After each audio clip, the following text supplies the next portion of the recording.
Hi ha moltes formes de participació i totes elles ens ajuden a créixer, a conviure i a compartir. Continueu sent curiosos, busqueu preguntes, cerqueu respostes, arrisquem-nos a equivocar-nos i, sobretot, atorguem-nos el dret a la descoberta. Derecho al descubrimiento, right to discovery, direito a descoberta. Ens ajudarà a seguir la pista una persona que tots coneixeu molt bé i que, observant detingudament el seu entorn i veient alguns mapes de satèl·lit, ens ajuda a descobrir quin temps farà. Amb tots nosaltres, Tomàs Molina!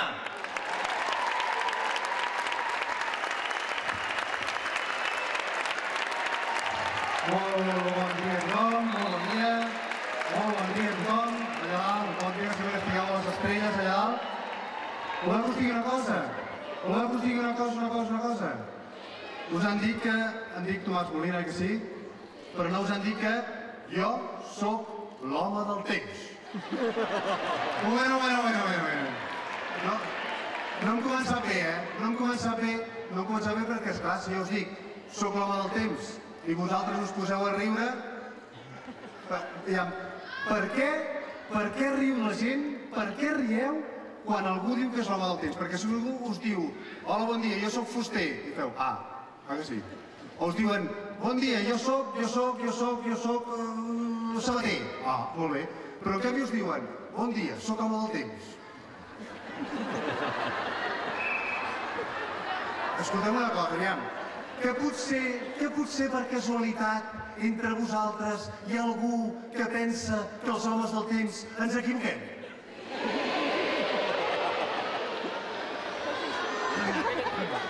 Mireu una cosa. Jo sóc en Tomàs Molina, l'home del temps de TV3, i jo vaig dir que avui farà sol.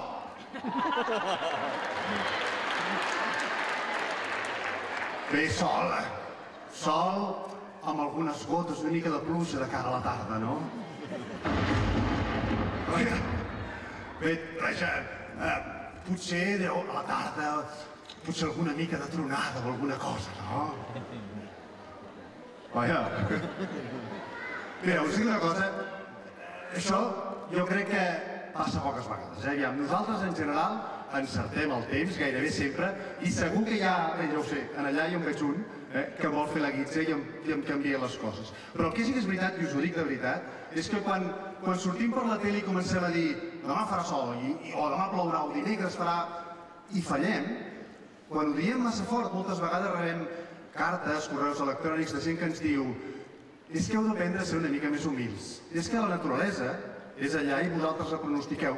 No és la naturalesa la que us fa cas a vosaltres. I la veritat és que tenen raó, La veritat és que hem de fer servir els ulls. Mireu, si vosaltres veieu núvols com aquests, d'això se'n diuen cirrostrats, i això anuncia que ha d'haver-hi un canvi en el temps. Si vosaltres us fixeu i allò mig matí, migdia, veieu que els ocells comencen a volar una miqueta més baixos, veieu que els ocells volen baixar cap avall, això anuncia que pot començar a canviar perquè els ocells, els animals, saben més del que semblen, I si us fixeu en el cel, veureu que els núvols cada vegada es posen més espessos, més gruixuts, i si mireu els mapes del temps, si mireu un mapa com aquest del Meteosat, que no em direu que no faig conjunt jo amb el mapa del Meteosat, Això és una línia frontal i tot plegat. Aquests núvols que es fan més espessos, aquests ocells que volen més baixos, aquest front que s'acosta, sabeu què ens fa pensar?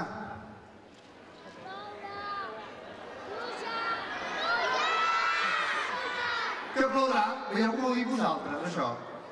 I és que només observant es pot aprendre moltes coses. De fet, la veritat és que els homes del temps, jo penso que tothom, som una mica com si fóssim porters. Què és un bon porter? Algú que no li fa mai un gol. És algú que quan li fan un gol se sap tornar a posar bé la porteria, sap tornar a començar i d'aquesta manera no li faran més a fer. Un gol sempre ens el fan, Però el que cal és sobreposar-s'hi i cal aprendre a fer les coses. Vosaltres voleu anar a l'excursió, voleu anar de muntanya, voleu anar a passejar? Doncs què és el que heu de fer? Vosaltres voleu triar un bon dia. Si voleu baixar un barranc, el que cal és que hi hagi un dia que no plourà, perquè si no baixar un barranc és molt perillós, perquè cal saber-ho. Si voleu sortir a la platja, cal que trieu un dia que faci prou bé per navegar, però també que no hi hagi onades massa fortes, o si voleu anar a la muntanya, el que cal és doncs sabeu la temperatura, sabeu el vent que farà, i de fet hi ha una forma bastant bona de fer-ho, el que passa és que no recordo. Espera. Vosaltres sabeu, no?, que si tu mires el cel i tu mires... El cel et dona com informació de què és el que ha de passar, no? I llavors això pots fer-ho... Espera.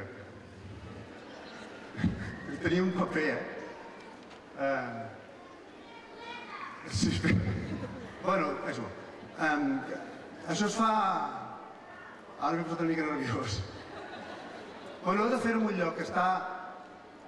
A l'hora és important, cap a quarts de 4 de la tarda, una cosa així, o a quarts de 10 del vespre, heu d'estar en un lloc, poseu un televisor, poseu TV3, i veureu com no us equivoqueu mai amb el temps que farà. Home! No, la veritat, això veieu que era una broma, tot i que feu, perquè si no, al final ens quedarem sense feina els del temps de TV3, Vosaltres mireu el temps de TV3, era una broma. En realitat, què és el que hem de fer? Hem d'aprendre dels nostres errors, hem d'aprendre a mirar i hem d'aprendre a saber. I com podem aprendre a saber? Primer, hem de comptar amb la informació, amb allò que hem après, amb allò que podem veure amb els nostres ulls i amb allò que podem entendre del nostre entorn. Després, hem d'aprendre a mirar. Núvols com aquests se'n diuen cumulus humilis. Quan hi ha aquests núvols vol dir que no plourà. Hem d'aprendre a mirar el nostre entorn. I sobretot, hem d'aprendre que som nosaltres mateixos els que descobrim el nostre entorn, els que veient, sabent allò que sabem, aprenent allò que aprenem i descobrint nosaltres mateixos, podem fer que el món vagi una miqueta millor. A tots plegats, moltes gràcies. Moltes gràcies. Moltes gràcies, Tomàs, per ensenyar-nos a descobrir un cop més la vida de les coses que ens envolten i dins les quals tots estem immersos. L'aire, el sol, la pluja i els núvols. Tomàs Molina!